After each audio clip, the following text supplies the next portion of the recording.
Hello. Hi, everyone. The Conscious Cast, Episode 7. We should probably make sure the mics are sounding good before we get right into it. Mine sounds great. Can you talk in your mic, Jaden? Yeah. Talking into the mic here. Here we go. We're talking it. Here we go. Yep. And it is lagging already. I think it's just delayed, I It think. stopped lagging on mine, but it did lag at first. It looks good right now. Okay.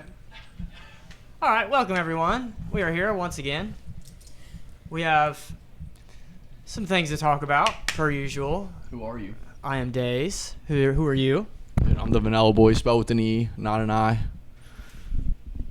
Am I supposed to have a nickname? I'm Jay. What up, Jay? My name's Seth. There you go. Keep Mad Dog Miller. Yes, sir. If you guys tuned in last week, you seen our episode with Henry Baker, which was Keaton was technically the first guest on the first episode, but he's part of the guys, so I don't really want to say he was a guest. He's literally just a member. But we do have a guest here today. We have Mr. Jaden. Jaden, how are you? What made you want to tune in? Just got invited, and I Just took the thought opportunity. it'd be fun. Yeah, I never done a podcast before, and You never been on a podcast? no. I did a podcast with a buddy of mine 4.5 years ago, so this is my second podcast, but never anything like this. A lot of things have happened last week, a lot of not so fortunate things, to be honest with you. Fair. A lot of just difficulty. And we have some questions around that, and I want to talk to you about the things that have happened with you the past week and your upcoming fight, because it's getting very close. I bet Levi's watching right now.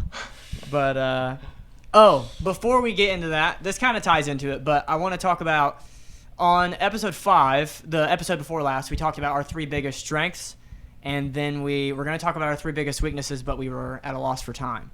So we're going to touch on that today. I want to talk to Jaden about what he thinks his 3 biggest strengths are. You don't have to start if you don't want to, but whoever wants to start, we could do our 3 biggest weaknesses if you have any in mind. What were my strengths again? Keaton's strengths were Curiosity. Standing up for myself, right? I believe so. Standing up for yourself was the second one. I don't remember what the third one was. It literally just discipline? Was number 3 discipline? Dude, maybe I should write this stuff down. Probably. Yeah, right. Dude, we have the receipts technically. So. Yeah, we could literally just pull it up, damn near. But, does anybody have... I can start if nobody knows what their 3 biggest weaknesses are. We'll start over there. Yeah, everybody looks at me. Okay. Well, you Dude, put the mic up yeah, to you your put your mouth, mic up, like, so I was like, all right, bro, let's hear it. Everyone with the mic has the mic up to their mouth. I don't know what you're talking about. Fair. So 3 biggest weaknesses. Who sounded on it? Yeah, it's back here. It's me. It's me. Who's got it? Yeah, there you All go. right, so 3 biggest weaknesses. Okay, nobody likes talking about their weaknesses. I'll Facts. just point that out. And also, I would say most strengths can become a weakness and most weaknesses can become a strength. So I can when I'm agree with saying that. these, I recognize that they could be seen as strengths, but for me, they can become weakness. So like my sincerity. Too kind, or... It reminds me of we were watching My Hero Academia last night, and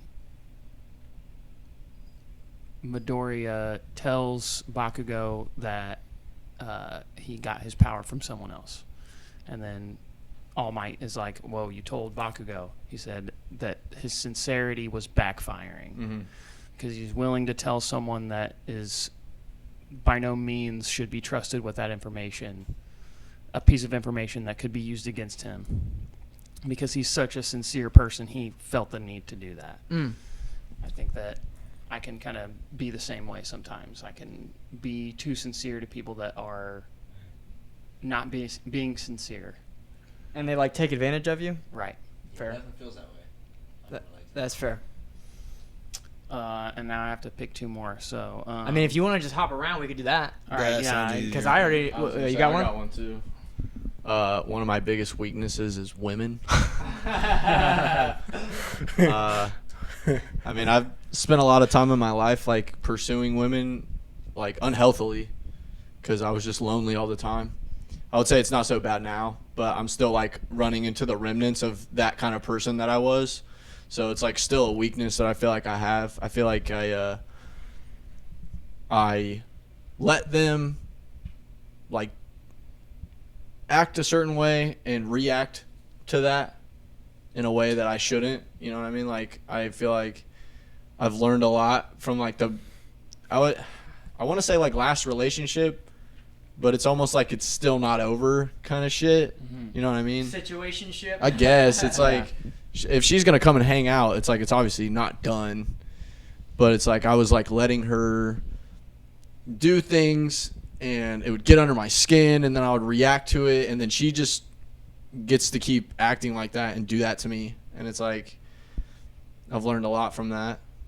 But I would say that I'm still struggling with that. I would say one of my biggest weaknesses, at least that comes to mind, is I can be very stubborn.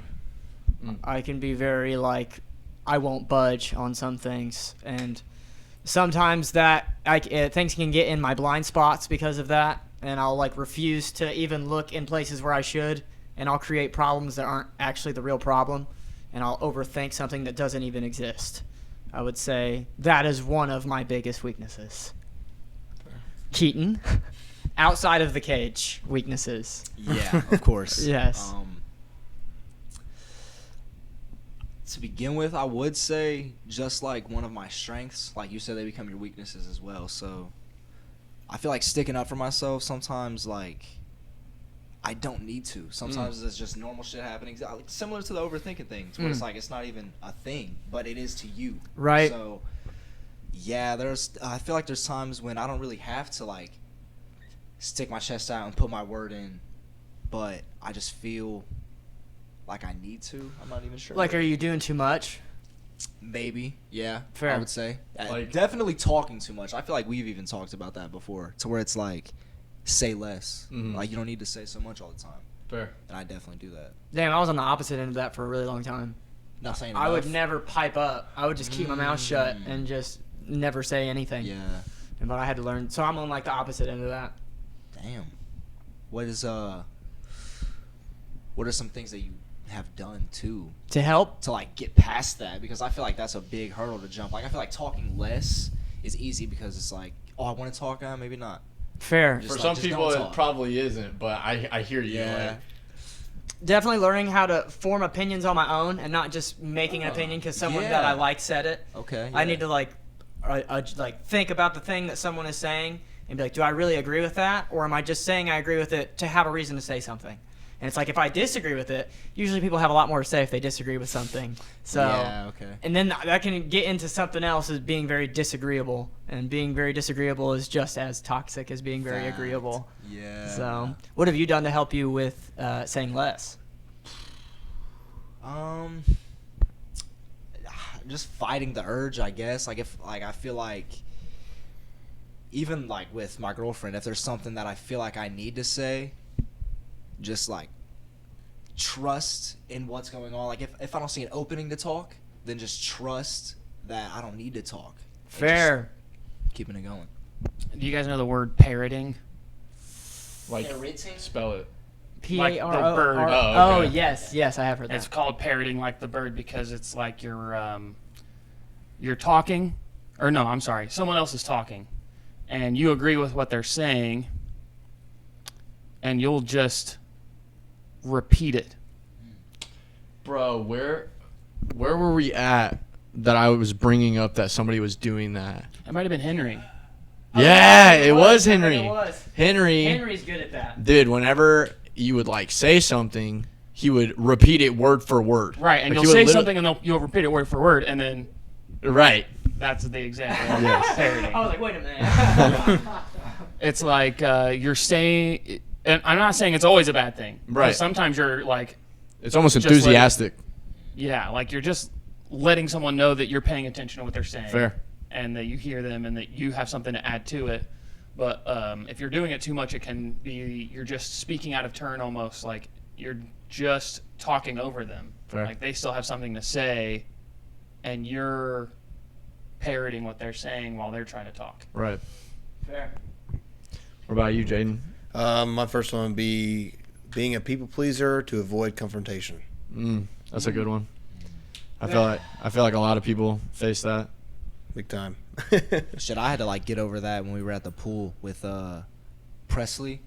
He came over with his girlfriend. Oh, really? Becca, and they were swimming, and they we had two lay-on floaties and two pool noodles, and one of the noodles got over to the other side of the pool when we were messing around, and then other people came in, and then kind of just was using the floaty, like the pool noodle, and they used it the whole time. I mean, they didn't really care. We weren't even really using it like that, but at the end when we were sitting down or whatever, they kept using it, and we were just chilling this whatever, and I was in my mind because I've also been on this kick of saying random things to people just to say them. Like, I'll walk out of the gas station and see a car that I fuck with a little bit, and I'll be like, hey, I fuck with your car, bro. Just little shit like that. And I feel like that helps Agreed. in not sticking up for yourself, but It helps make it saying something easier. even though there's confrontation involved. Fair. I was just gonna say it helps make it easier to just talk to people in general that you don't know. Fact. Yeah. Yeah. Oh yeah. And then I just at the end say, well, it actually worked out perfect because when we went to leave, they were getting out of the pool. Fair. So it was like, fuck yeah, I don't even gotta say nothing. Which I went over and was like, you guys doing all right still? Just to have conversation. But I didn't have to. Right. Luckily, confrontation them. What do you feel like is the biggest thing about confrontation that drives you away from wanting to say anything? Simply the confrontation. Being, I guess, disagreeing with a certain conversation or how they feel on a certain topic. They'll be voicing their opinion, and more times than not, I'm just going to shrug, just nod my head, yeah, and be like, yeah, of course, yeah. Other than speaking out and being like, well, I really don't feel like that. That's just not me. It's hard for me to do that. Yeah. I can understand that. Yeah. I would say it's important to be able to speak out about things that you care about, and it's it just makes for more interesting conversation. Something that I've really been acknowledging is I just don't do small talk. I don't want to run into people that I know, because I'm I already know that they're just gonna be like, hey, how are you? And I'm gonna be like, I'm good, how are you? And they're gonna be like, oh, I'm good. Just because it's a thing to do. Right, because they know me and they can talk to me, and it's bro, I don't want to hear about the thing that you've been doing for the last 20 years if nothing's changed. But if you're wanting to talk about something that you care about, or I say something that you don't agree with, it makes for more interesting conversation if you're willing to be yeah, I don't agree with that and this is why. Yeah. But Usually people start. yeah, of course, and that's the thing that I'm getting at. I think people avoid confrontation, especially when it comes to topics that they're disagreeing with, something someone's saying, because they disagree, but they're afraid of the challenge of supporting their side. Yep. So it's you want to disagree and say, no, I don't agree with you. I believe it's this thing. This is how it actually is, or this is my experience with it. And it's sometimes you haven't done your due diligence in understanding the topic as a whole, so you don't have a lot to stand on when it comes to defending your side or your opinion. And when it comes to that, you're probably just being biased. You believe something, but you don't have all the facts behind why you believe it. And then this other person's saying the opposite, and maybe they have plenty of research done on their side, and you're just being biased. So I'd say that one of the best ways to learn to deal with conflict would be to do your due diligence, learn about the topics that you feel strongly about. Fair.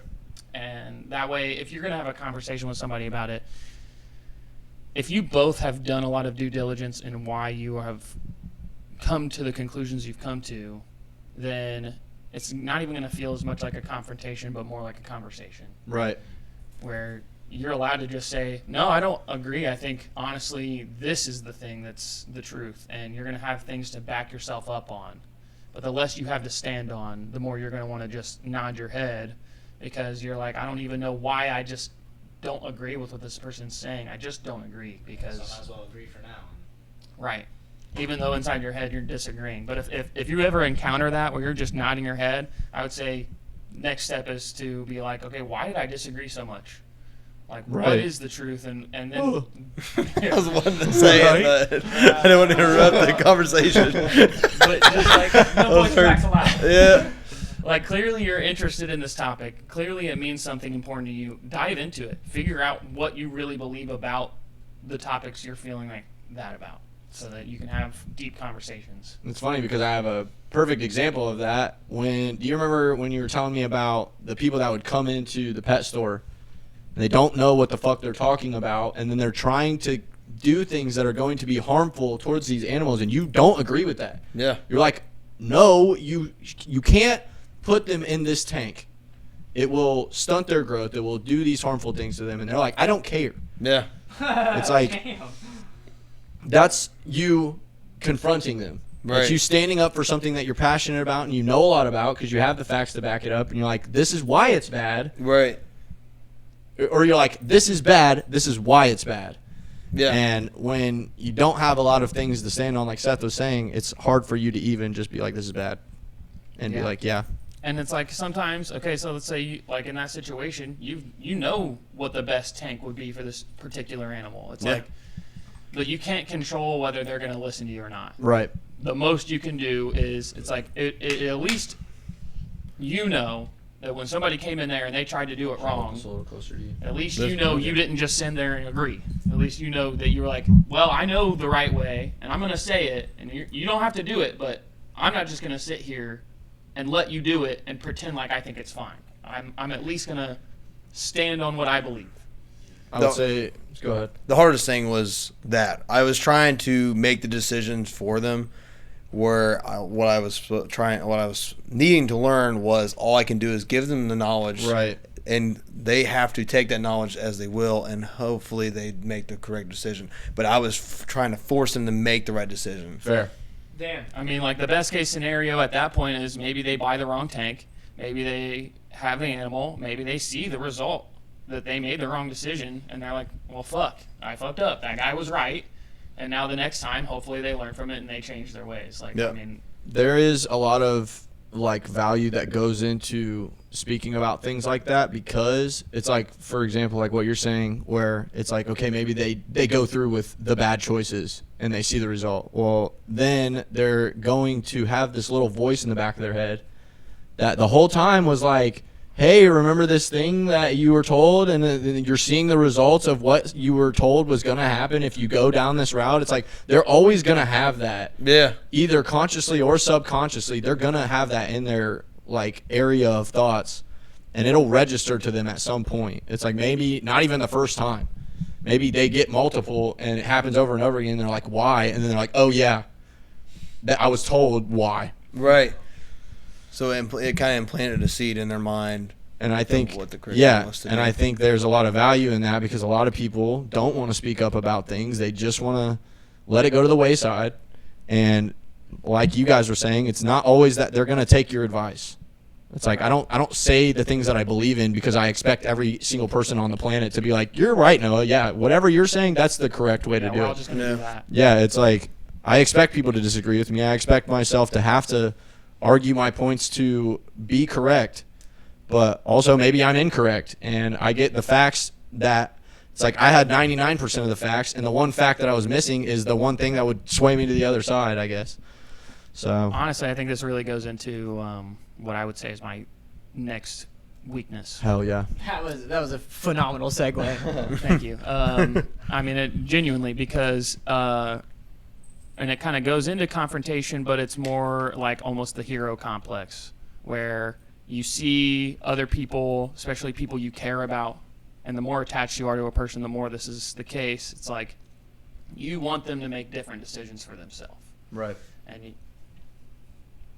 you might plead with them, you might confront them, you might try as hard as you can to help them change their ways. And Cat it's like, on the panel. that's noble. It's very noble to want to help your friends, to want to help the people you care about, but it can be very destructive to yourself to play the hero all the time and try to fix True. the whole world's problems. Yeah. And it's like I find myself in that scenario a lot, especially with women, I would say. It's like there's a natural dynamic between women and men a lot of the time where women have a problem or they have some issue in their life, and they're a lot of the time just venting about it to the man they're with. Or to another woman coming in. Right. Run away. Not the women. So it's like women will vent a lot to their friends and to men that they trust, and men a lot of the time try to fix the problem. They want to find the solution, and they're just telling the women they're with, like, well, if you just did it this way, it would solve the problem. And it's like there's a big disconnect a lot of the time where the woman was just trying to vent. And maybe they're not even trying to change their ways, or maybe they were going to come up with their own solution, or maybe they already knew the solution. They just want to talk about it. Facts. Because they're upset and they're in their emotions. And it's like I find myself having to like shut off the hero complex and just hear them out.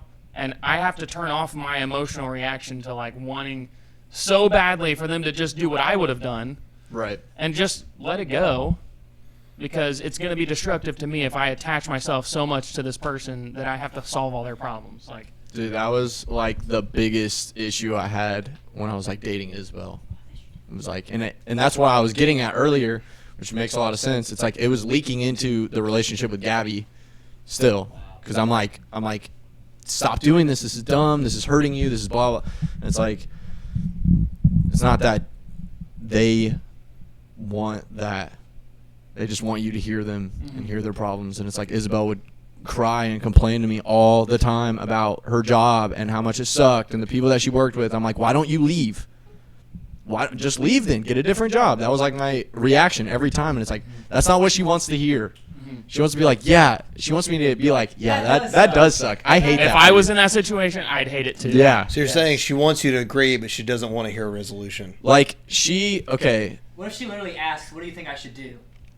I'd say that's different. Yeah. Because that's not really venting. That's looking for a solution. I would say a lot of the times they want you to lead to the solution. It's like they don't need to hear how it works. They just need to see it work and do it. You know what I mean? Like maybe the best case scenario in that would be to be like, yeah, I've had jobs I hate before. Like I remember I worked at this one place and these people did all this shit and I hated it.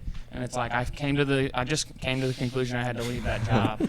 It's like I fucking hated that job. It's being so I left empathetic. it. But it's like, yeah, I get it. Like I totally understand what you're feeling. Fair. That's what they want to hear, is that you understand what they're feeling, because they don't want to feel like they're being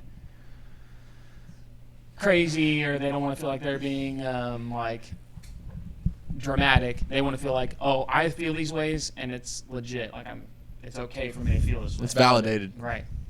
Yeah. And it's like, yeah, you can filter in a little bit of like, if it was me, like this, I've been in that situation, and it's like, this is what I would do, but you can't press that. Yeah. Because that's not the point. Right. You know what this is very relatable to, that Well- I'm like kind of figuring out right now?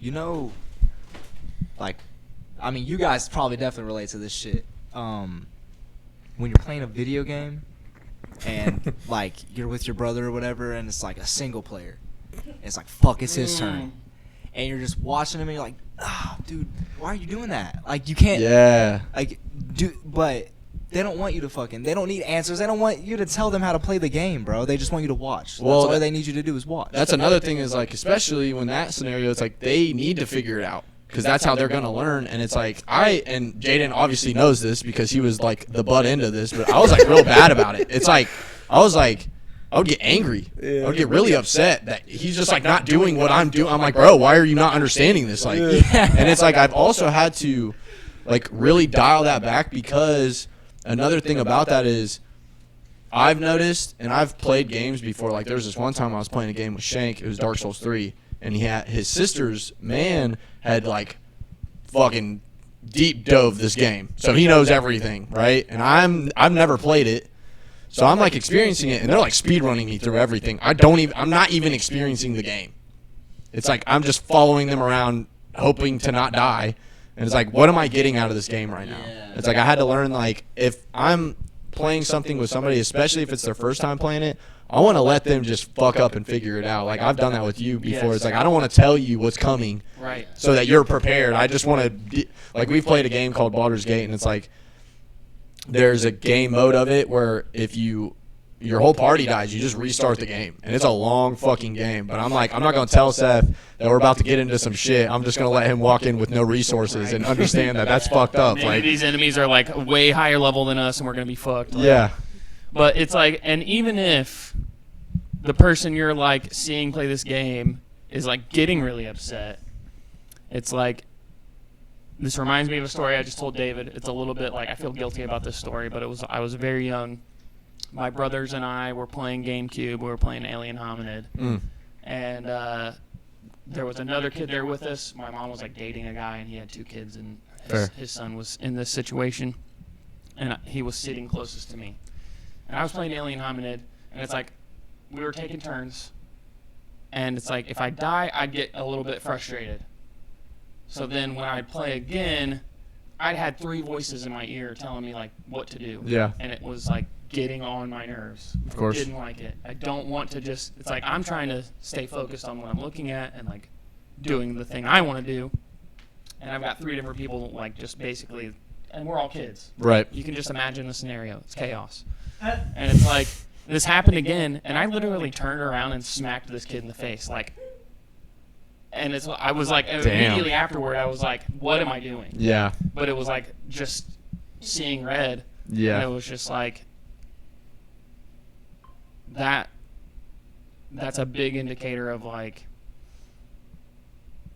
I don't even know, like, on one hand, it's like they were trying to save me from losing, but on the other hand, it's like, that was just an overreaction out of like, Yeah. you know. I mean, we were like playing Smash, and I was dead, and I was watching you and David play, and I was like trying to give you tips like while you were playing. You're like, bro, there's just like so much going on. Yeah. Like, It's like sometimes it's like I'm trying to read him. I'm trying to think about what I'm going to do next, and then I'm also trying to listen to Noah talk. and I'm like, all right, I just need to shut up right now. Like, And it's like it's helped me in future because Right. like you're pointing out things that I'm like, oh, I didn't even realize that was something I could do, or that's why this is happening, or like I can't. He's shielding through shit that I'm doing because his move is stronger, or whatever. Like I could grab him instead of trying to attack. Like I've learned a lot because you're doing that, but at the same time, in the moment, it can get frustrating. Yeah. Because I'm like, I'm just trying to even think fast enough. to get especially through if you're it. getting tossed around, Yeah, and you're dude. like, fuck. And Smash can be frustrating. Yeah, Smash facts. can be very Facts. frustrating. Dude, that's honestly a great into my second weakness. Hell yeah. It's very recent. I've never really had this problem up until this year, but I've been very susceptible to anger probably this entire year. I just find myself getting very frustrated, and it's over like the same thing about being stubborn. Sometimes it's things that don't even exist, but it just gets really under my skin, and because in the past it would be the opposite. I would be too passive. I wouldn't even let myself get angry. There was no issues with being angry because anything that started to rise in me of a disagreement or just being agitated at all, I would be like, no, you're just overreacting. Like, there's no need to be angry. Like, nothing will be solved from anger.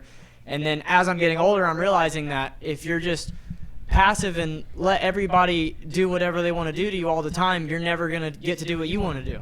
So it's like you have to have that edge in you and that backbone and that spine to say, no, fuck that. I'm going to do what I want to do.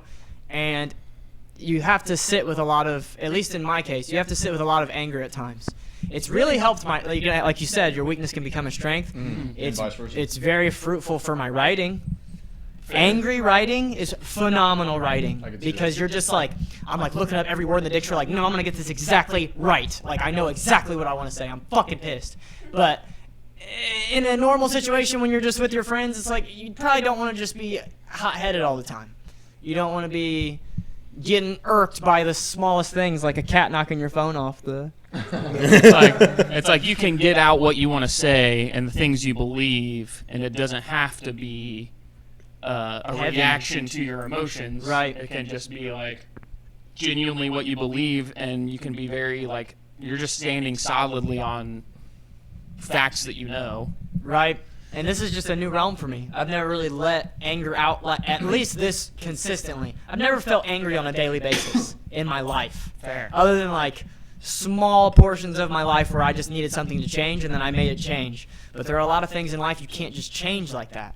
Especially I'm learning that right now. It's like we're going through a lot of tough times right now, which is why the first subject that I even thought of was difficult times. It's like there are a lot of things that you can't just snap your finger or yell at and it'll go away. It's like you have to sit with a lot of things, and I'm really trying to learn how to not just be upset about that a lot of the time. That would be my second biggest weakness, at least right now. I would say that it makes a lot of sense that you're dealing with that because you're trying to stand on more things.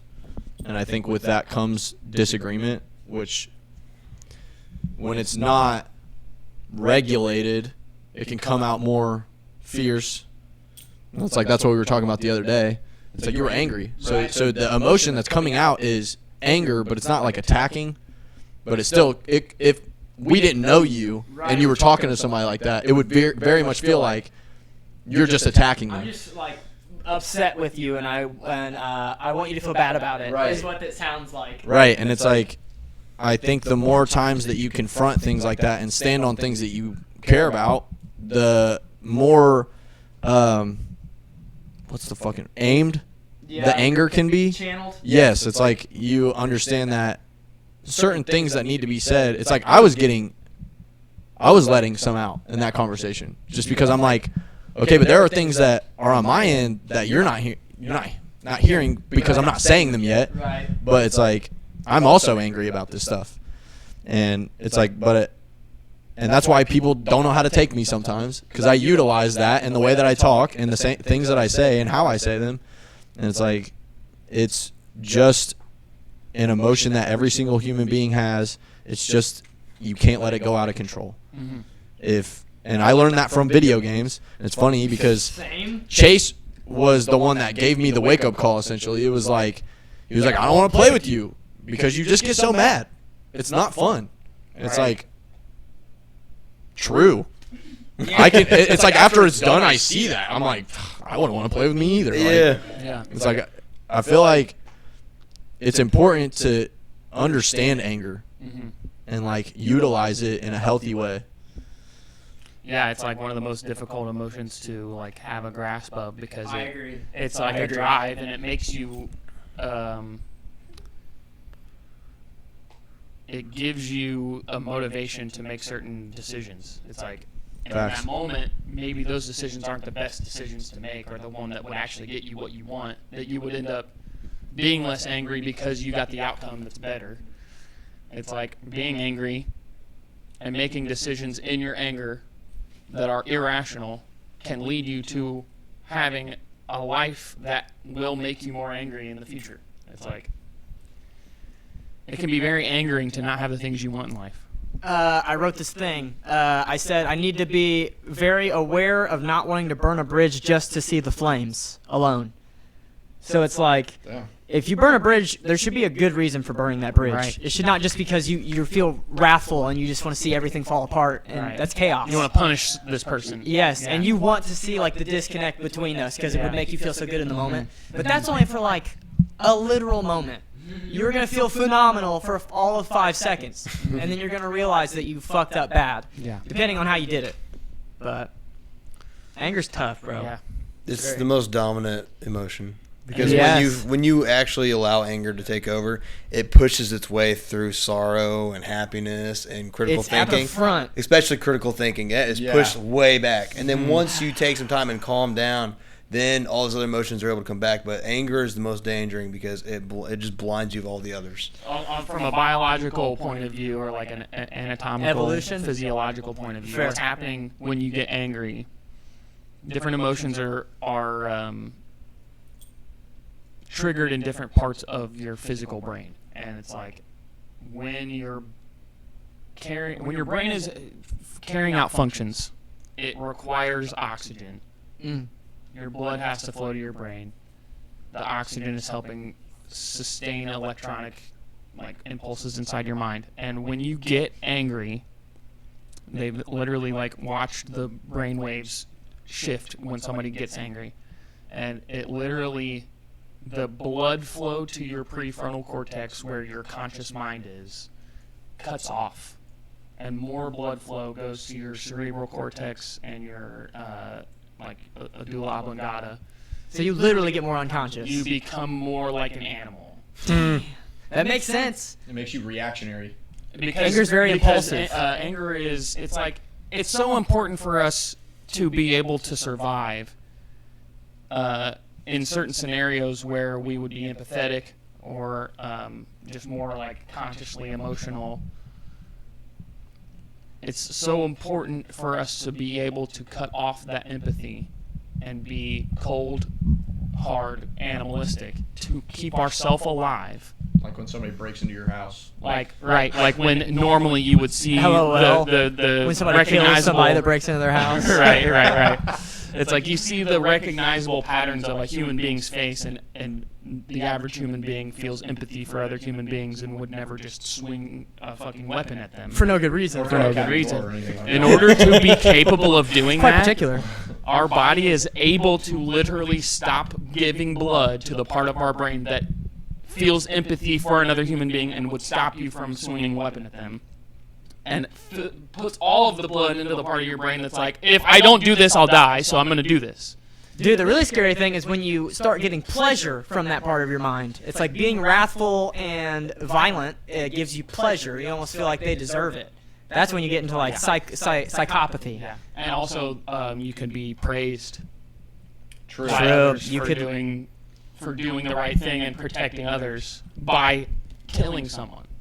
Dude, I was just thinking, with all of that, is it possible that the reason that everybody acts so unconsciously is because they're so angry all the time? I feel like so many people in society right now are angry at the government. They're angry at the renting situation. They're angry at the businesses that they work at. They're angry at the businesses that they go to pay money at. It's like they're just angry. We are all, not all, but it's like a good significant portion of humanity is pushed into a survival corner right now.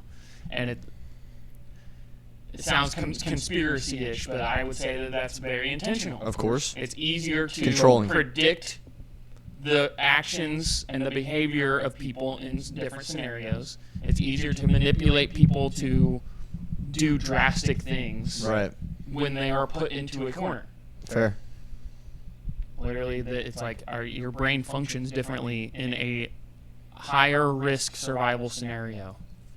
Do you think that it's possible that as a society, if we learned to talk in a different way to each other, not so hateful and aggressive and condescending and just like all these negative connotations that we've developed in our dialect, if we like stopped talking to people like that, do you think it would be easier for them to make more conscious decisions, make more justifiable decisions against the things that are putting them in that situation, I guess? I feel like a lot of people, most people, Or just sorry. I feel like most people, like if you were to like, so like you're saying, if I was fucking one of those angry people and then you were talking to me but you're keeping calm and you're talking nice. I'm being happy and considerate. Okay, I feel like most people don't really get that in life. So this is like, oh, this is the one chance where I can bully this person. And since they're not going to argue against me, I can actually just win. I can just get my anger out and they're going to stay nice. I have that leverage because he's not being angry. Well, I would only say to that if anybody ever tried to do that, it's like I'm just going to flip the switch over to, and this is why standing on your business is important, so that shit doesn't happen. It's like, and that's going to be a wake-up call for them, I would think, to be like, you know, it's possible to be ruthless, but that doesn't mean you have to be ruthless every waking moment of your day. And to every single person that you talk to. And it's like, it's almost showing them both sides of the coin, I guess. But the reason I bring that up is because I would say that my second weakness is like patience with people, specifically people that I'm close to, and like I expect the most of, I guess. It's like I have a hard, and this has been like as growing up, and like I was saying earlier, it's like Jaden got a brunt of it. Some of my other siblings got a brunt of it, and that's why it still lingers when I'm talking to y'all. It's like I feel like a lot of it was my mom and the way that she would talk to me and the expectations that she had of me, and they were like very generic. Like, it's like I'm smart, so I should just have good grades. That's what that means. So if I don't have good grades, that means I'm wasting myself away. Shit like that. And so it's like her expectations were this, so that's the right way. No matter what I do or say or how I go about utilizing those things, that's the correct way. So it's wrong of me to be like that. So I get talked to in a certain way. So it's like when I have expectations of people, it's like I will let that side out. And that's what I was talking about. Was that yesterday that we had that conversation? 2 days ago. But it's like, bro, I don't even want to talk to people like that. It feels just like I'm saying I'm better than you, and I know the correct way, and you don't know anything, when it's not even my intention anyways. It's like I'm just trying to get out that I care and that I know this way could be working better, or I think this way could be working better. So, and it's like I've done a lot of developing in that area. I think for the pros and cons of that, I've gotten a lot of good out of that as well. It's like when I'm talking to people out in public and they think that they're just going to say whatever they want to me because I'm nice, that I can just turn it over and be like, dude, you don't know what the fuck you're talking about. Shut up. Yeah. Like, so, I mean, obviously there's a strength and a weakness in that, but I would say it's a pretty big weakness of mine overall, like, especially throughout my life that I've had. But, yeah, that's all I had to say about that. So just as far as the way you talk to people can affect their response. Right. And just thinking back to what we're talking about, people being angry, and it changes the way their brain is working, and it's a survival scenario. Like if someone's born and raised in just a more survival-esque situation in life, like they're poor, like Dude, their I didn't parents even are, think about that. like it's more likely for their brain to just develop into a more survival like state. And a person like that, when you're nice to them, they can take it the wrong way, as in you're underestimating them. Fair. They're not even a threat to you, so you get to be nice to them, and they can take that offensively. And they're more likely to, because their brain functions that way. They're literally someone who, every single moment of their life, they are surviving every decision they make. So when they encounter a new person and this person's nice to them, they're like, okay, is this person nice because they're strong? They can register it as this person's more of a threat because they clearly don't even have to worry about surviving right now. Fair. And it's like the way overall humanity is talking to each other right now is very hateful, Yeah. especially on the internet. Yes, bro. So easy. It's so easy. And it's like, I think it would be great if we talk to each other better. And I think if we talk to each other better, it could lead to us being less hateful to each other. But I think it's more that because humanity is placed into more survival than just authentic living, Mm-hmm. that we're talking to each other hatefully because we're raised in that. Yeah. And we can't even see outside of the survival, and it's all just a defense mechanism. Well, is it all about the fact that there's not enough people showing that that is a way? It's like I feel like It's just we're in the presence of scarcity. fair. People are literally like poor and starving and like struggling. Life is fucking difficult as fuck right now for so many people. They can't even think about being nice.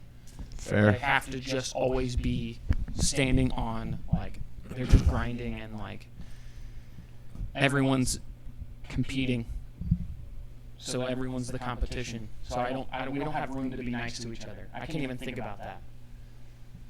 Damn, I kind of feel that way about most people though. Like other than like people I actually care about, like that's how I feel. So it's just, damn, should I not? Like, is that bad? like you feel like everybody's competition? Not necessarily, but like it's not even gonna be like a middle ground thought here. So just gonna hold my microphone. Sorry, sir. And oh shit, yeah. So hopefully I find that through saying this. Then it's like not a middle ground to where most of the, I don't know, man. There's a lot of conflicting, I guess, but I would say generally, if I don't care about you, then that's it. Like I don't care about you. Like there's not even a middle thought of like, let me give this guy a chance. It's like whatever. Like if I see someone that I fuck with their car, I'm like, yeah, I fuck with your car. But it's not gonna. You're not gonna trust them with your life. Correct. Yeah, obviously. Which I wouldn't even say that that's necessary. It's like it's like a herd. Like right, so like the people a herd, like the people in your herd are gonna be like almost direct competition, right? So it's like if you're the king, the next guy under you is going to challenge you to take the king's share, kind of shit. You know what I mean? So it's like that dumbed down some to the society that we're in now because it's not as deep as like I need to literally like try to kill you until you submit and then be like, okay, now I'm the guy. I wish. It's like, fair. It's like we can compete in different ways now. There's a lot of intellect that goes into competition. So it's like I think that most people can come off as competition, but I think the more often you feel like they're not competition until they start competing with you is the better way to like hold the competition standard on them. Because most people can't even fathom competing with you. And like that's how I feel about most of the general public, because not everybody is trying at all. And it's like, why would I even consider competing with you? You're not even a threat. And that's what Seth's saying. It's like some people can come off that way and be like, well, they're only being nice to me because they don't think that I would even do anything to them. And it's like, if you're going to compete, then compete. But if you're not, then get out of my way. Yeah, I can agree with that. So, do you have a second weakness? Or do you have a second No, weakness? I'm thinking of mine right now. Fair.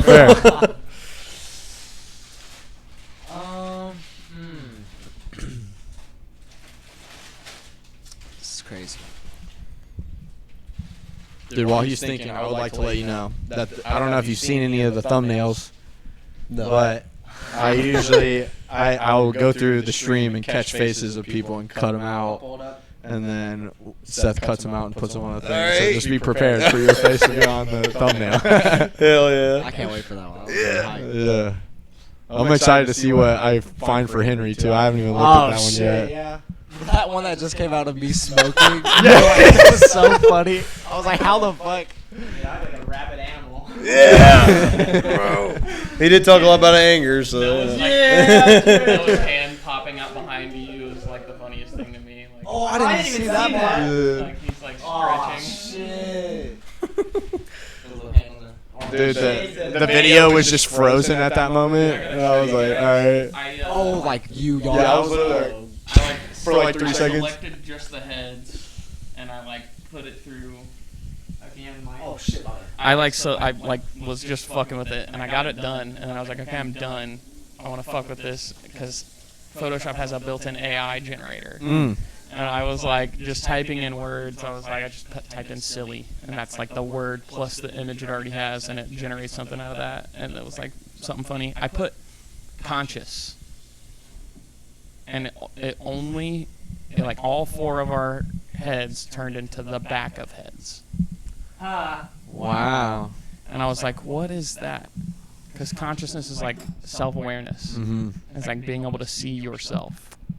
Damn. Dude, this generator's like, oh, consciousness. It's like being able to look at yourself from behind, like you're behind, like The monitoring outside yourself. perspective. Yeah, that's Yeah. as well. Fighting is. That's how it feels like. It feels like I'm watching myself.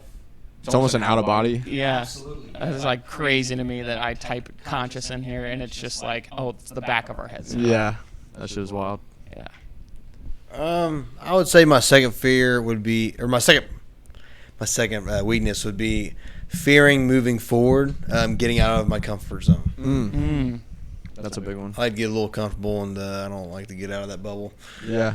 out of that routine. Do you think that it's stunting your life? Yeah, in a way. Fair. I've said, there'll be times I'm driving home from work or driving to work, and I'm questioning, where do I go next? What do I want to do from here? Like if I were to get a place, where would I want to go? Can I afford it? Am I going to be able to survive off that? And it scares me because I see everybody else struggling, and I'm like, I got a pretty laid back life right now, and I'm like, I'm scared to death to put myself out there, because you guys are all struggling and getting through things, and I'm like, I don't know. How comfortable is your life right now? Very. 1 to 10. I'd probably a 9. Like, what's the most uncomfortable aspect of your life? My job, working with people. That's Working about with it. people. But I enjoy my job. Okay. I really, for the first time, can say that. I actually really enjoy the job I do. I've been pushing him to try to get him to try the job myself. I got my manager got her, my girlfriend hired at another location, and we're making decent money. And like I said, all I do right now is work, go home, and So you have, about like, it. as far money. Like, do you have as much money as you would, like, you're very comfortable with your money? no. I'm getting there though. Like I'm getting to the point where I'm not like blowing it on stupid things. Mostly just food, gas, and then Would you whatever. not be, like, would it be more comfortable if you had so much money that you could blow it on stupid things and still have, I wish. All the Plenty. necessities. It infuriates me. There's people out there that can do so. They can just go buy new cars and they can still afford Yeah. all the bills and stuff. And it just infuriates me because then they're like, well, you're really bad at money. And it's like, well, people that are, higher up on the totem pole on this corporation thing we have built, yeah, you know what I'm talking about, like higher ups. the higher echelon CEOs. man? Yeah. They go on like 2-3 vacations a year, got multiple cars. And it's like, all I'm doing is buying food, groceries. I think I take Rachel out for dinner every now and then, Yeah. and I buy a video game, and it's like I'm It's broke. like if you buy the video game, gone. you're bad with your money. But Yeah. they can buy a yacht, and they're not bad with their money because they have Yeah. 100 times more than you. So it's like that's my point, I guess, is like you're not. It feels like your life's really comfortable, like a 9 out of 10. But it's like life can be so much more comfortable than people can even like grasp. However, getting to the most comfortable level in life requires getting uncomfortable. It's Yeah, almost very. like the most uncomfortable. You have to Yeah. go Like- all the way to a 0. And it's like get to a 10. To get right. to a 10. And it's like what we've talked about this like a bunch. It's like balance is everything. So there has to be the good with the bad. There has to be the light with the dark. There has to be all these things, and it's like getting money in most scenarios comes with being poor. It's like you have to be broke and willing to spend the money on shit to get you more money. It's like you got to spend money to make money. And it's like comfortability can be good, but in a scenario where you've got all your bases covered to make your life comfortable, not that it just is comfortable. It's like being almost like it's like the people that are handed money their whole life blow it. They do really stupid things. They're really bad with money. Yeah. Yeah. Most of the time. I would say not all the time. I'm sure there's people that have been handed money that just do great things with it, but I would say majority of the time, if they don't understand what it's like to not have money, They'll just spend it. yeah, they don't know how to have the money. Regardless, they're selfish with it because they'll either spend it on a bunch of shit. Oh, sorry. They'll either spend it on a bunch of shit or they'll fucking make themselves a business. Like I don't remember which movie it was we were watching, but it was Get Hard, and the dude was like talking to Will Ferrell, and he said, "I built this business with my own bare hands from the ground up. Me, my hands, and $7 million loan from my father." So they're either gonna fucking spend it, regardless though they're selfish with it. Yeah. So It's like they can't understand the reason why it's so important to have that. It's like if you don't have a place to live, that's when having a place to live becomes really valuable. If you don't have a car, that's when having a car becomes really valuable. It's like it's the whole thing about you don't know what you have till you lose it. And it's like we're going through that right now. That I mean, we just keep I don't even think difficult like times needs to be a topic because everything that we're talking about is just feeding into that. But it's like right now, we've had 2 cars multiple times. Both times the car was just taken from us. You witnessed that. Yeah, facts. I mean, he only saw the first part of it. Yeah. And it's just like, now we're 3 people with 1 car. And it's like, if we want to do anything by ourselves, the other 2 people have to be without the car. The car itself, the starter's going bad. One of the windows doesn't roll up, so we don't have AC. It's like, the radio doesn't work. yeah, we have to bring a speaker. It's like everything about this car is like speaking of why when we all have really nice cars, it's going to be really dope. Like, It's going to mean a lot. yeah, the car itself is just going to be really meaningful because it's like at one point in my life, I was sharing one really, really shitty car with 2 other people that have their own adult lives. Like, Dude, I've literally thought about meditating with the goal of being able to quite literally put myself into more comfortable scenarios inside my mind. fair. Like being able to just close my eyes and detach from actual reality so deeply that it's like I'm sitting in a Bugatti Right. Your happy place. with the AC blowing, Yeah. The radio blaring. just the smell of like fresh car. What's the wood pine fucking, you know what I'm talking Yeah, about? yeah. There's like I mean, we can get the a fresh hot car made. smell. There's like a hot made in the fucking Yeah, the 3. yeah. They can all fit in the other seat. I don't know. Like, They're all the size of Becca. yeah, and they've got like they're just like pouring me champagne. Yeah. and While orange you're juice. In your driving. Bugatti? Yes, in my Bugatti. Like I just like meditation should I don't know. Maybe we don't need all the money in the world. Maybe meditation is the Yeah. You placebo yourself like- into being in your. like literally like I don't know like if you could meditate so good that it's like VR like Yeah. Back. Yeah. Dennis Keaton. Do you have a do second you have weakness? a second or Yeah. third Second. second weakness? my second one. We don't have to Your go second 3. weakness is being Okay. able to come up with a second weakness. The That'd be best my second third. weakness ever. I would say probably I am too patient, and I kind of discovered this with my wrestling coach.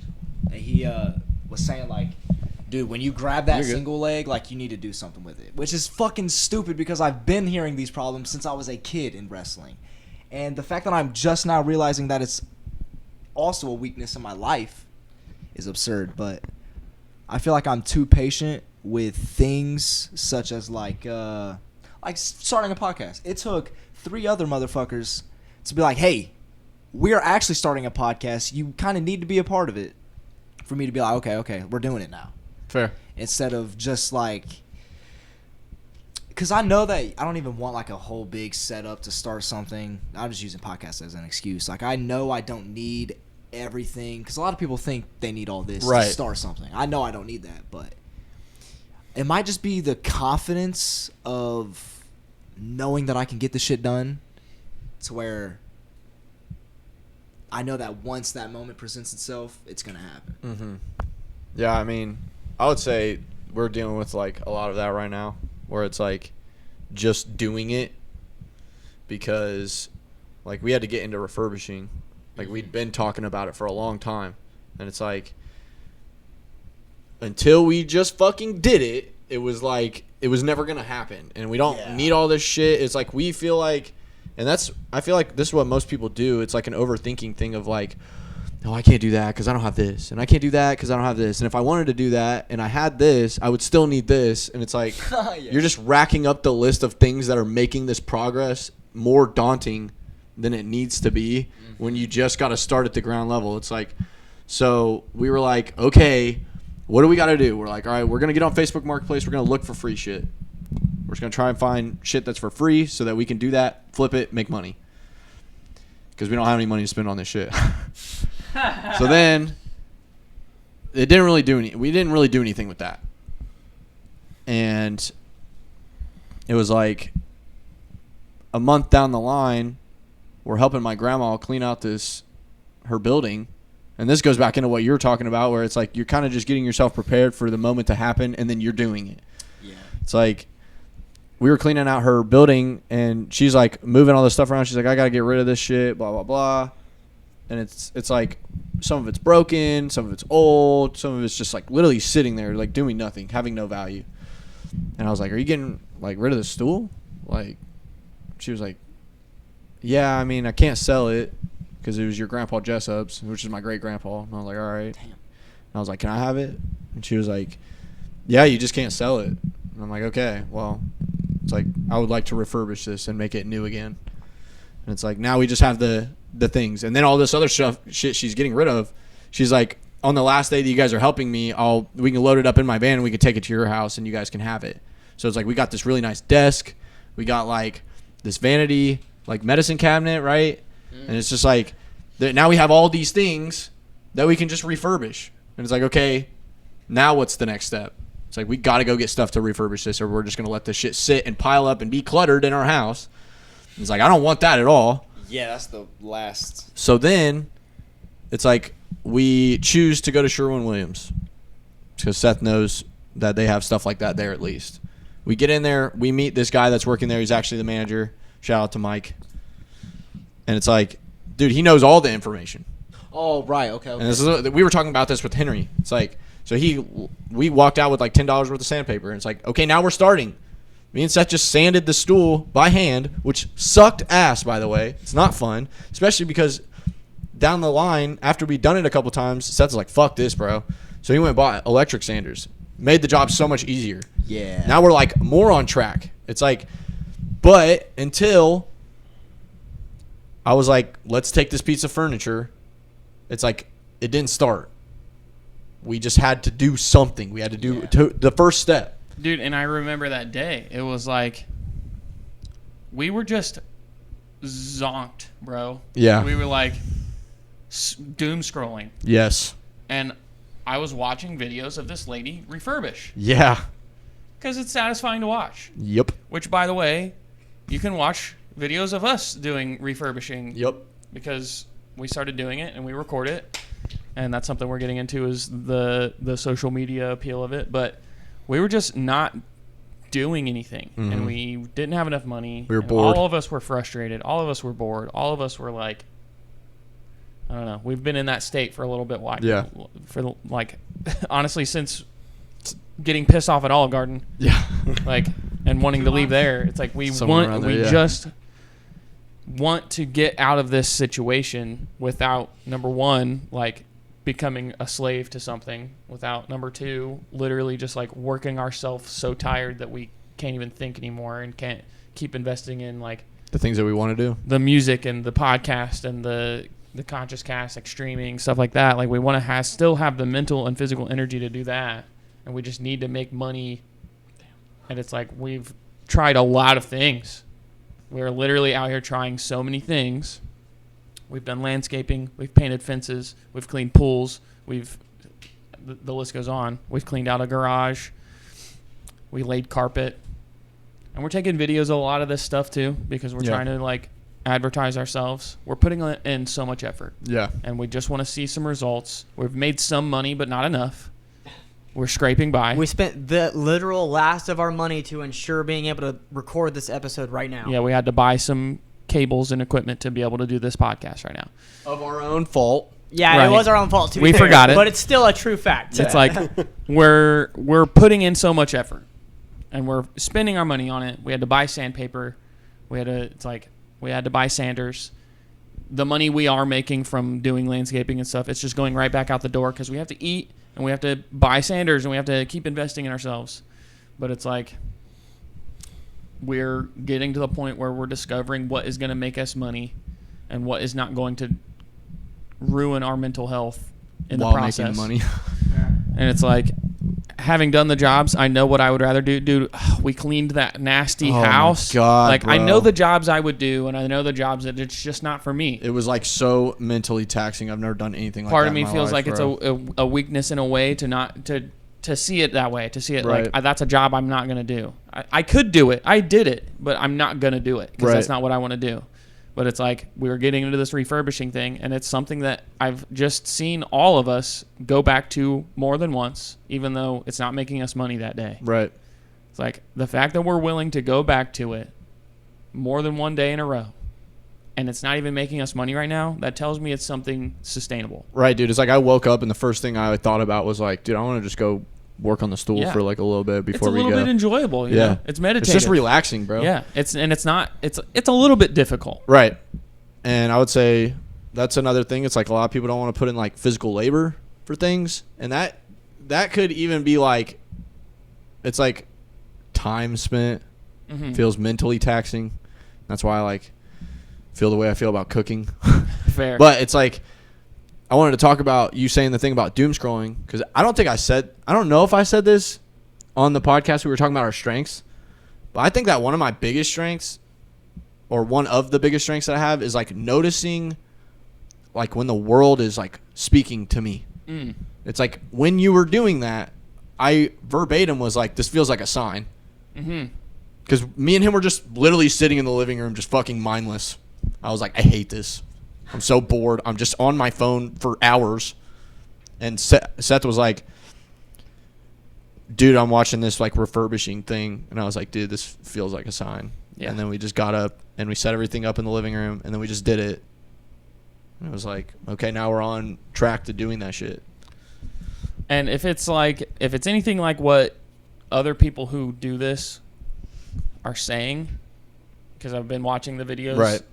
It's like it could be very lucrative. We haven't made any money from it yet, but once we actually get the process rolling, it's like if it's possible for us to get a cheap old piece of furniture at a yard sale or something that somebody just doesn't want anymore, it's beat up, doesn't look good, it's old, it's out of style. They're not going to put in the work to do it. It could be cheap. It could be $50 maybe even less. Or free. Yeah. And it's like, yeah, we already have gotten multiple pieces of, like, up to, like, 7 pieces of furniture. Wasn't the coffee free. table free? Yeah, there was a coffee table sitting at the side of the road. It looks decent shape. It's old. It's out of style. They didn't want it anymore. It's covered in stickers. From what I have seen of people who are doing refurbishing and they're posting videos of it online, they're taking something like that. Maybe it cost them $50. Maybe it was free. They're putting $75 worth of investment into it as far as the paint or the stain or the clear coat, the sandpaper, whatever. And then they're able to list it and sell it online for like hundreds. I mean, it sounds unrealistic, but thousands. Right. But it's like if we can put 8 hours of work into a single piece of furniture, invest a couple $100 into it, if that, and sell it for even $500 to $1,000, that is significant money per hour. You know, it's right. Like, and then we get really good at it, and if we find the right market, and if we're like selling people really nice furniture, it could be thousands of dollars for 8 hours, and it's like, this could be a big money thing. Dude, I could also spend fucking 40 hours at Olive Garden and make less than $1,000. It's right. Like, I could spend 8 hours and make $1,000 on a piece of furniture. It's like I could do that once a week. If I did that, if the three of us right. each did that once a week, each of us made $1,000 a week. That's $4,000 a month. That's more than I made at Olive Garden. That's more than I made as a GM. Right. That might be it's $3,000 a week, bro. 1,000 a week. Well, 3,000 over the course. If me like, personally, all of us. If I made 1,000 a week, tax. I made. Well, that's the other thing. I think I made like, $1,500 every 2 weeks. Yeah. As a GM. That's how much I made. The other thing is if it's value exchange in that scenario, it's like there is no tax. I'm getting the money. Right. It's going to my hands. That's where it's going. Now, it doesn't go to somebody else's hands. If we to end get up to my making hands. $100,000 a year, it's going to be really tough to avoid getting taxed on that. Yeah, I'll just get it all in cash. I'll just get it all in cash. Put it under your mattress like Mr. Krabs. Yeah, bro. Just, I mean, How are they it's gonna like track at that my point, cash? You could maybe just report half of what you make. Right. And none of this is, we're not conspiring to. Yeah, I'm not going to tax fraud. evade or anything. We're going to. I'll say it's on record now, guys. Yeah.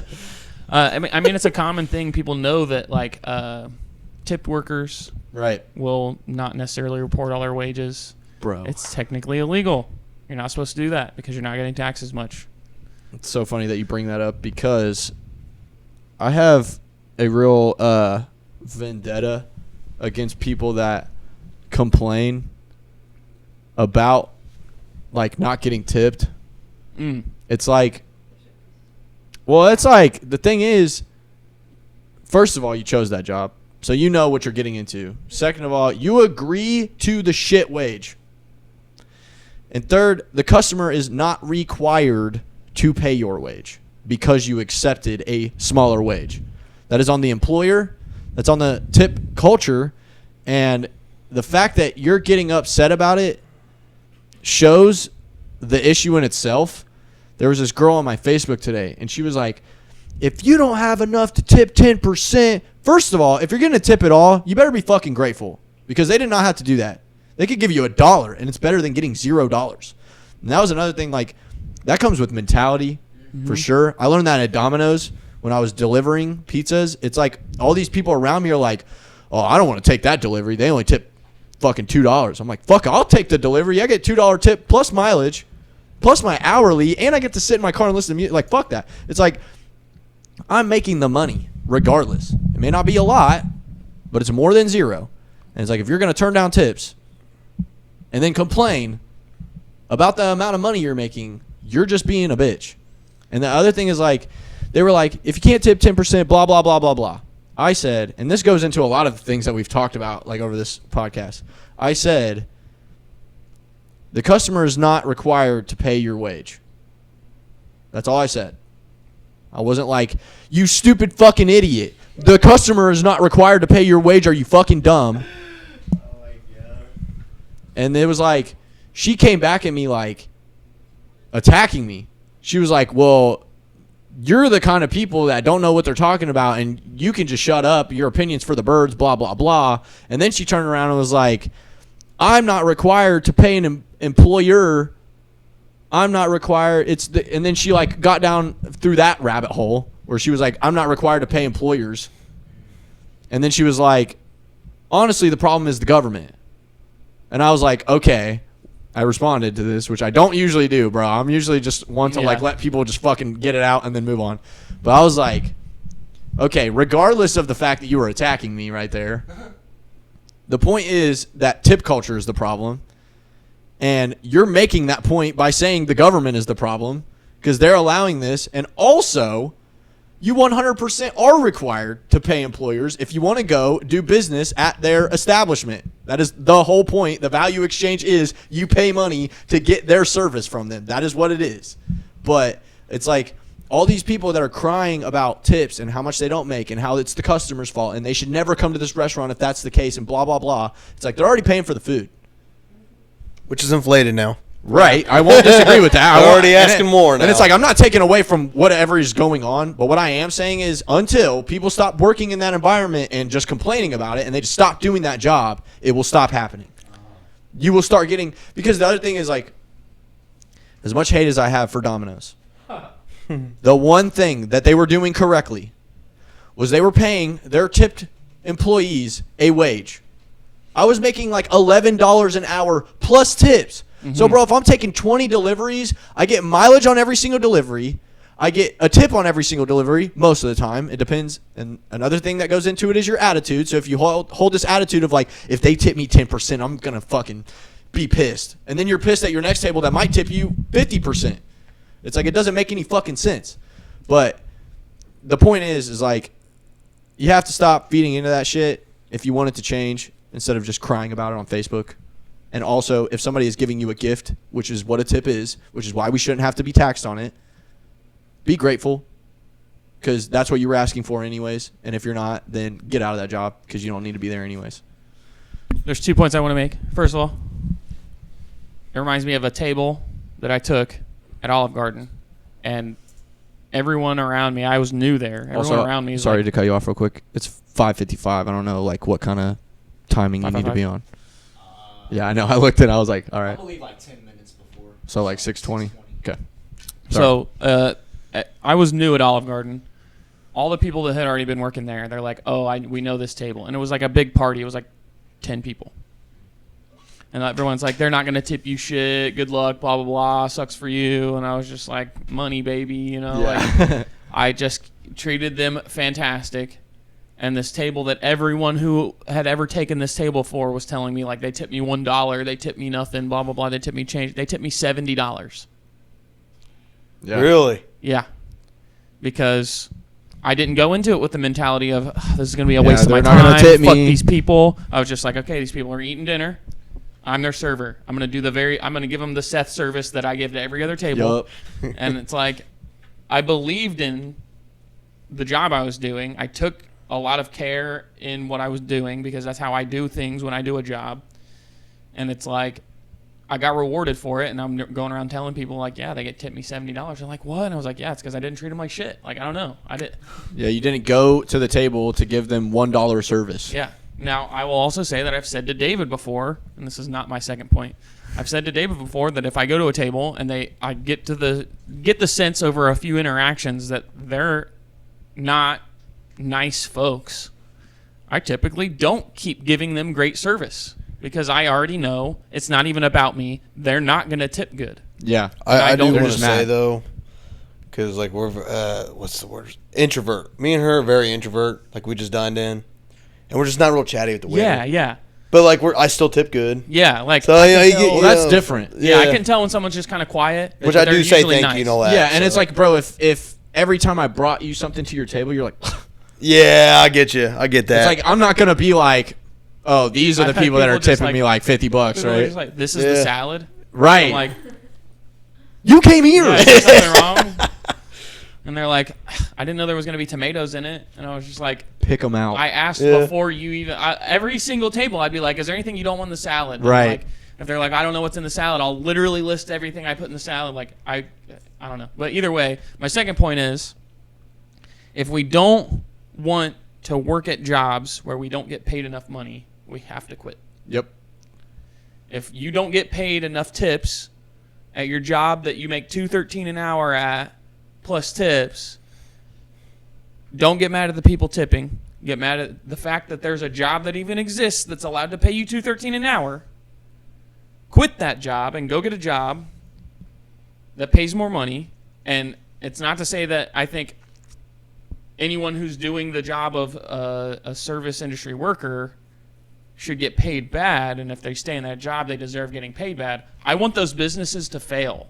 Yeah. If everyone quit the job at Olive Garden will go into the dirt. Yep. They can't keep running that business, and that means someone else who will compete better will arise. Or they will change their ways Right. and understand that they're the problem and be like, not that they don't already know it, but it just doesn't matter to them because they just keep making the money that they're making because people will just cry about it and not do anything about it. But it's like they will eventually either go under or fix the problem. Yeah, it's like if everyone that works there, if everyone that walks in the building applying for a job hears, yeah, $5.50 an hour plus tips and says, oh, no, No, I'm not I'm doing leaving, Olive Garden will have to say, oh, well, I guess we're paying $10.50 an hour plus tips. And if everyone says no to $10.50 an hour plus tips, they're going to be, I guess we got to pay $15.50 an hour plus tips. And if everyone says no, eventually they will just have to pay $20 an hour, which is what most people need to survive at this point. Right. If everyone that's making shitty money quits all those jobs, it's not that those jobs will just stop getting done. It's that everyone who runs businesses like that will just have to pay more. Yep. I'm gonna skip the third weakness for now, mainly because of the time strain. There is one question that I would love to ask everybody. I think this is gonna be like what you said, the meditating on like the abundance. This is gonna help with that. Okay. So, what would you be doing with your life if you had all the money and the free time in the world? And I mean all the money and all the free time. So that means barriers. like private jet, you can go anywhere in the world. You don't have to stay in America. You can go to any other state. You can go wherever, whenever. Like, the world is your oyster. And I would like Keaton to start just because he hasn't talked in a while. I feel like, because this is something I've always thought about too, is I'd be doing the same thing that I'm doing right now. If I was at this point and I had all the money in the world, I'd be doing the same thing that I'd be doing now, because I try to not let money have that much of an effect. Like, obviously it's going to affect stuff that you can't control, but So you'd still be fighting. yeah, I'd still be pursuing fighting. I'd still be coming home every day, chilling with my girlfriend and my cats. Would you live in this house? Would you live in this house? Man, I probably would say yeah because it's right across the street from her work. It is a nice location. It's like, Dude, regardless, if you, I would still want if to you had be $2 cheap. billion in the bank, why would she have a job? That's all. Okay. That's a good fucking point. It's like, dude, you gotta play it out. Like, where would you Okay. be if you had that much money? I bet you could Okay. pay. If money didn't exist, if you lived alone on this planet, True. what would you do with your time as Keaton? What does Keaton want to do? Like, I would still, because for me, it's me and my partner against the world. yeah. Fair. She would still probably need to like stay in Indiana for her scholarship. Because if I don't have to pay for her college and I won't, then she'll probably still have to stay in Indiana to finish her college shit because she loves ASL. So she's going to want to keep doing that. If it was like she was just going to college to go to college, then probably wouldn't fucking care and we'd go somewhere else. But yeah, she's doing ASL, so I probably would stay in Indiana. But that's short term. Of course, yeah. Yeah, like I would still like as soon as she like- graduates, then I would spend all the money. in that scenario, that's the scenario. Yeah, so imagine The it's world like is your oyster, 5 not years you're held from back now. by living in Indiana. Yeah, there's absolutely nothing in your way. You can go wherever, you can spend whatever Keaton wants to do, he can do whenever he wants to do Does it. it count as her being in my way? No, I wouldn't say No, she's in it's- your way. I would say that she doesn't have to, like, college isn't going to be in the way. Let's say that's done. Oh, done. got Yeah, you. yeah. Duh. Say we're Okay. say I've already graduated, say we're 24 and you are. Rich as fuck. Like Absolutely. billions of Okay. dollars in the bank. You have a private jet out back that says Mad Dog Miller on it. Like, Yeah, I would have to pursue You could fighting call still, Mike so. Tyson, he'd answer. Like, yeah, like Oh you my could call Dana White and be like, God. "Yo, give me a pro fight. I have $2 million to put on it." He'd be like, "Okay, so you didn't have to amateur fight anymore. You could just buy your way to pro fighting." I don't know if that's how you want to do Please it. don't do that. Yeah, I Please wouldn't don't want buy to That's in. not what you have to the do. fact that it's a possibility. Yeah. Shit, yeah, I would definitely go out west. Fucking Like Cali. no, not Cali. Thank God. Maybe like So much. Colorado, Nevada, I don't know. Fair. Arizona. Colorado's dope. Yeah, Colorado's sick as hell. Build a house. Definitely build a house like in the forest type shit. Maybe remove some trees out of the area so we get a real Fair. spot. Yeah, but I'd still be training, coming home every day, chilling. Fair. Yeah. There's nothing else that you would really be doing? No, because I try not to. I try to remain. Yeah. Seafood, is that what you said? Yeah. When he gets rich, he told me he'll give me seafood whenever I want. Oh, you like seafood? Oh, okay. Boiled. Mad Dog Miller's You girl in loves fucking mainland seafood. Colorado, and Bro, yeah. air flights and fucking salmon out from the ocean. Oh my God, some real I salmon. mean, Yeah. is there ever anything that you want to do right now where you don't have the time or money to do it? So you're like, damn, maybe one day. Ooh, probably, definitely. Like order a bunch of shit on Amazon. Probably, yeah. I try to keep happiness. Like ever since I graduated and moved out, I was like, okay, I know I'm not gonna have money, and I'm not gonna get to the point where I thought I was gonna be. So like, I'm not gonna get to that point for a while. So I've always just tried to do things in my life that make me happy, regardless of money, regardless of situation, regardless of anything. I think it's important to like envision For sure. things like that Absolutely. because it's like it's gonna drive you to get there. Mhm. So, I mean, I wouldn't say just like let go of that, and I'm not even saying that's what you're saying, but I mean, I think it's important to, and what David's like getting at with this question is it's important to know. That's almost like the end goal, right? Like what the answer of the question is the end goal of what you're working towards, what you're trying to get out of life. So it's like it's not really about the now, I guess, is what I'm getting at. Of course. I mean, all the envisioning and shit I put my shit into is like fighting. Like the spot of walking out and then like seeing like my name on the things going around and like the UFC octagon and shit. Like that's. So that's what you would be I'm- doing. Yeah. Yeah. Of course. In the most flashy way possible, of course. Yeah. But yeah, I mean, Gold boxing glove. right. Wearing a crown? Yeah. Oh, the crown. Yeah, Essential. bro. Or a Essential. shield. What about you, Jaden? What? What would you be doing if you had all the money and time in the world? So, if we just went vacation there, I would like to have a cabin built in Tennessee. For Fair. sure. Not in Pigeon Forge or Gatlinburg, but somewhere in between there. I don't want to be like where all the society is. Like, we were talking about that. We seen a couple cabins in Pigeon Forge, and we were looking up, and they could see the streets. And I'm like, I don't want that. I want to see Fair. woods. But I would definitely have a cabin built in Tennessee, somewhere close to like rural areas where I can go out and have Do some stuff. fun. Yeah. Obviously, I would get into breeding reptiles. Oh hell yeah! I finally, Dude, this is the guy if you want to know like anything about reptiles Yeah. or fish or bro. I successfully bred my first breed of bearded dragons this year. How did that go? Trial and error. I'm gonna course. do a little different next time. Fair. But there's just a lot of things I didn't expect. But I would definitely expand on that more. And I got a lot into gaming last year, big time. That PS5, man. So I definitely have a gaming room like I do now. I'd have my own game room. I'd like to get a PC. And You probably deck that bitch out too. Yeah, oh yeah. It'd be Pokemon to the max. Oh, yeah, you know it. So that's about it. Because I'm very introvert, but I want, I like to go out and do extrovert things as well. I like to go out. I love to go to a bar. Would you farm? I don't know. I'd probably, me and her talk about maybe having a cow or something. So Low funny. key. I mean, I helped take care of Heifers for like 2 years. Yeah, I was gonna say I just know that you've done stuff like that, and They're I don't such know. I could just see you animals. being a farmer. I don't know. It had to be very small because I had to deal with Of the course. harsh part of it. Shovel manure is not fun. Yeah, I bet. But that's why you pay somebody to do that for you, like you were getting Well, paid to do yeah, that. that's true. That's true. If I got the money, oh yeah, we'll have a small herd of Heifers. Yeah. We'll have a baling crew, and I'll probably get in there and bale some hay with them. Yeah. I think baling hay is a lot of fun. I think that's important. I think that's the biggest thing that we lose in society right now is the people that start the businesses. And we were just talking about this yesterday. It's like the GameStop thing. It's like the people who thought of GameStop were probably like actually really good people and did a lot for the business. And love games. Yeah, and they love games, and they just wanted people to be able to come in and sell their games and buy games and blah, blah, blah. But now it's too corporate because they have too many people and too many businesses that are GameStop working. The So person at the top now, they don't love games, they just love money. they don't even touch the GameStop. Yeah. So it's I like, didn't walk into a GameStop. yeah, it's like I bet that it's more appreciated by people that are working for you if you're around, and that's what Domino's was trying to facadely make.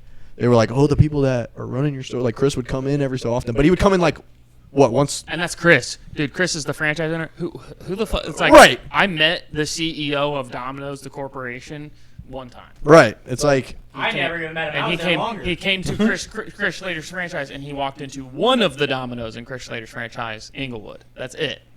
Damn, that happened to have been the one that you were working at. Yes, the it time. did. And they let me slap the pizza because I was the best in the building. but it's like, you don't appreciate the CEO because he doesn't do anything for you realistically. You just get the paycheck under the paycheck under the paycheck that he signs. Yeah. So, yeah, I think it's a good like mentality to be like, I'd probably like get in there and like bale some hay with them. Yeah, I liked like that. I liked the vision of what you got. For Yeah. the future. Like Yes, that's cool sir. That'd be because so like cool. you're like you don't need to breed reptiles to make money. You want to breed reptiles because you're It's fucking- fun. You're a freelance biologist. You're just like a fucking. You just enjoy it. I don't know. Yeah. Like I was just thinking like I would definitely build a house, and Where? I would take a lot of an active role in that. Fair. Because I would literally want to be like screwing fucking boards together and like building the house I'm living in and like designing it. And I would treat the house that I'm living in at that point. It's like I would treat it like a canvas, like it's an art piece. It's like this is my temple. Like I would put art up and I would make the art myself. And if it was a piece of art I loved from an artist I love, I would put that up. And it's like I would buy old shitty furniture and I'd refurbish it and it'd be my furniture. Yep. Because I enjoy refurbishing. Yeah, And because it's you don't like- have to sell it now. You can just fucking Yeah. keep it because that's what you want to do. These are things you would do. Yes. Okay. And it's Where like, of where course would I you be staying? Like state? Like, where would you build your house? Yeah. I would live on planet Earth. Fair. Oh, come on now. Dude, like planet Earth is my home, and I would maybe have more than one house. I would want to travel around. I wouldn't live in the same place all the time. Maybe I would live in. I think Tennessee's like Nashville's a fucking cool fucking place. I would live in Nashville for 6 months, and then Move to I'd your go- other house. Yeah, I would go somewhere else for 6 months, and And if you had multiple houses, you wouldn't have to pack all your shit up and move it over to Right. that house. Your Right. shit would already be in the house. it's like that I got you a need. private jet. I can if I need to go to this house. Oh, sorry. You're if I need good. to go to this house to pick something up real quick because I left it Fuck there. it. Like I can do that, and then Or you could just use those houses to make more money. I already have They're as much air- money as I need. Yeah, true. At least in this world. I'm just thinking about like what I would like. Who is Seth, and what does Seth do on a day-to-day basis if he doesn't have to think about money? Fair. And it's like I would make music, and I would make art, and I would play video games, and I would grow food, and I would cook. I love cooking. I would come up with new recipes. I would. Dude, and you'd have just limitless ingredients to fuck Yes, around with to yes. try and make something I that would you be never able to thought just of before. meet with chefs Yep. and like work with chefs and cook amazing food with them and learn new things about that. And I would go to other countries and cook food in these other countries with their ingredients, and I would do science. I would design experiments using the scientific method, and I would carry them out, and I would get results, and I would contribute to the scientific community. Like, I would help discover new scientific avenues. I would help answer questions that humanity has had for decades, for millennia.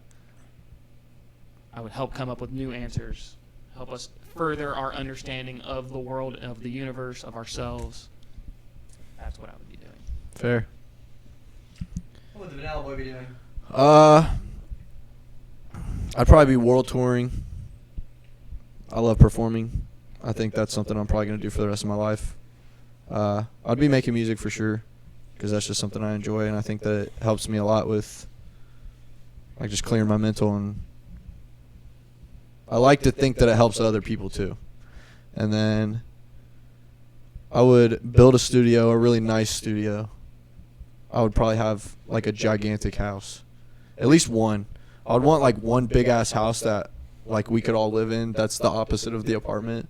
It'd be like too much space for all of us, so we would just have like an abundance of whatever we want.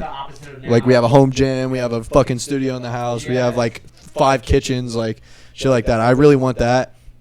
I want to, when I have all the money in the world, I envision myself in a community of people that I've trusted and gained connections with over life.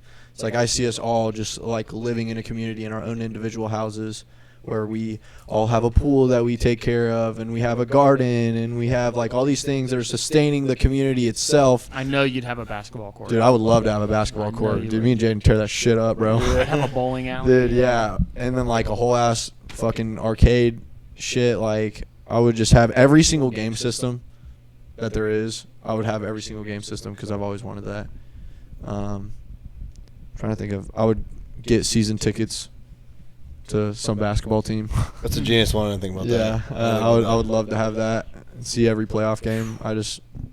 I don't get to enjoy those things because of the situation I'm in. Right. It's like I would love to go watch basketball, but tickets are like $50, and it's not getting me anything other than the enjoyment of it right now. Yeah. It's like what I was talking about with your tickets. It's like, bro, I'll spend that money if that's helping you, but I'm not trying to help the basketball team that's making billions of dollars. Like, I'm not worried about that. I mean, I'm sure overall if everybody just stopped supporting it would stop happening, but right now I can't afford that. That's the worst part about like fight tickets like that and shit, is because I only get like 10%. Do you make money off of the tickets, or do you just make money off of the I event? made $40. Was that from the tickets? Yeah. Or the event itself? Yeah, and I earned that guy over $400 of tickets. That guy got over $400 of tickets off of me, and I only That got shit is $40. absurd. So your whole fight bro. was $40.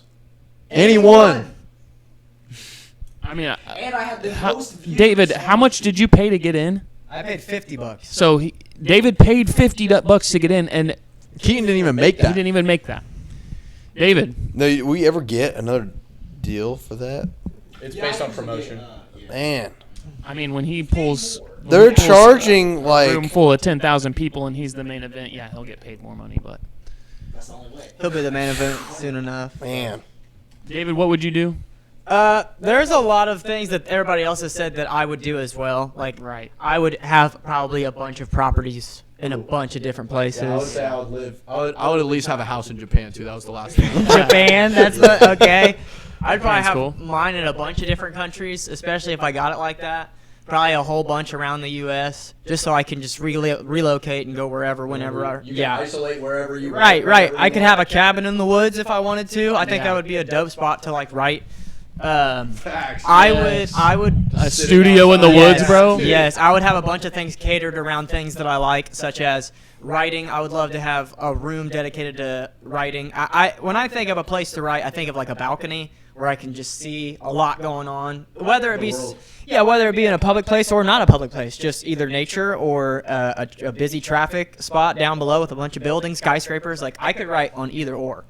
I definitely want to have my own studio. Like, a house as a studio would be sick. A whole room filled with guitars, a whole room filled with keyboards, a whole room filled with just different places A to sitar. record. Yes, I would have a sitar, bro. Organ. And if I won, I could just lock myself in there with either myself or you guys, and we could just fuck around on the mics and play instruments. Dude, some of your favorite artists that are still alive, you could Yes, just get them in there. I'm with getting you. to that. I'm getting to that. That is going to be part 2 of all this. Right now, I'm trying to like lay the foundation of like all my hobbies coming to something. I would love to pursue public speaking of some sort, whether it be on a stage, whether it be in front of a classroom, just something with speaking in front of people. I would love to do that. Yeah, speaking in front of people would be lit. I would probably do this podcast for the rest of my life. Same. no matter Yeah, what, like that was literally what Noah was saying. Noah was like, we could all go our own directions or even live in the same spot, and then over the course of a week, whatever happens, we all meet back up on the following Tuesday, and we talk about private jets to each other. right. Days private We're jet, gonna Mad have a Dog private Private airport. jet. Yeah, we all just have our private jets parked at the Yes, airport. yes. But other than all the things that I want to do, I would love. Sky whip. It's all the sky. It's always been a huge dream of mine to talk to very high level people. I would love to have a conversation with Jordan Peterson. I would love to have a conversation with Andrew Tate. I would even have a conversation with Donald Trump. Like, Hell I would yeah. love to meet these people. And then I would pursue a lot of learning. I would love to meet with theologians. I would love to learn a lot about religion and just the history of God and the history of all the different religions and why they came to the conclusions that I want to be very Philosophy and psychology. very due diligent. Yes, I want to be Yes. very well versed, and I want to have done a lot of due diligence, and I want to have the capabilities to talk to the high level people that have already done these things. I want to hire a bunch of mentors that can teach me how to play guitar, that can teach me how to study philosophy in the right ways, they can put me on the right path on which books to read in which order. Maybe I'll disagree with them and go my own way, but at least I'll have an outside perspective I would say that's gone into it. Yeah, I did. There's a title for someone who I would say you and I both described the life of this title. Is it the same thing that Nietzsche is? No. Okay, I'm not sure. His is just one profession, but this title almost indicates a multitude of professions. I'm not sure. It's a polymath. Oh, I don't even know what that is. Leonardo da Vinci was a Renaissance era polymath. It's because he not only contributed to science, he also contributed to music, art. Oh, so he's well-rounded. He just pursued almost every aspect of like intellectual life. Fair. So like artistic expression, Yeah. and then historic knowledge.